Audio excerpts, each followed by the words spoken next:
ways of reading text, of course, today, but more importantly, there are different ways for people to tell a story.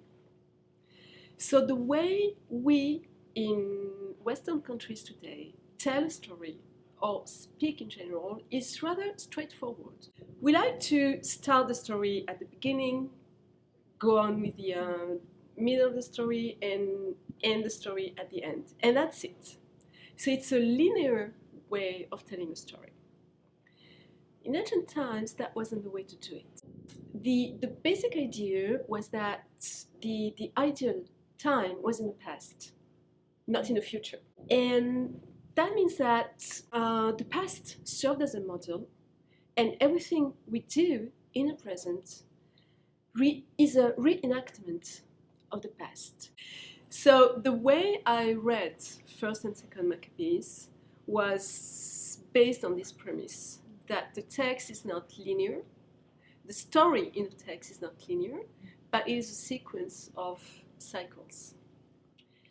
Now, we know that in the ancient Bible, there are narrative patterns which are meaningful. And one of the best known narrative pattern of ancient, actually of the ancient Near East, not only of the Bible, is related to royal ideology. The royal ideology which emerged in ancient Mesopotamia and which was adopted all over the ancient Near East afterwards, including in Judea, was a belief in divine election of the king.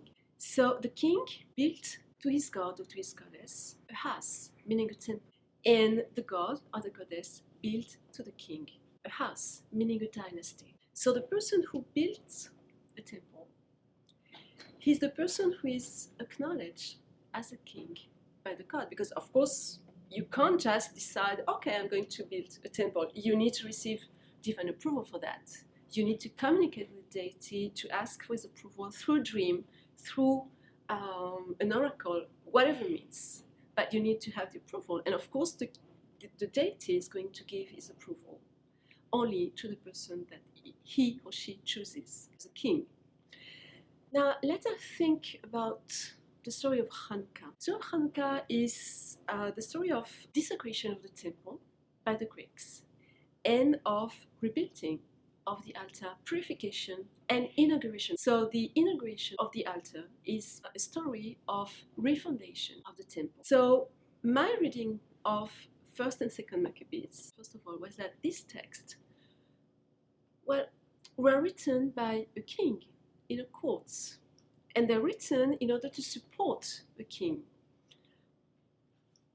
Now, if these texts were written in Judea in the 2nd century BCE or in the 1st century BCE, whose king can I think of?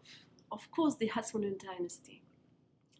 And of course, the Hasmonean dynasty claimed that they descended from the Maccabees, so it made a connection. So I got to the conclusion that 1st and 2nd Maccabees actually were the founding myth of the Hasmonean dynasty, who appropriated the events of Hanukkah for their own ideological needs.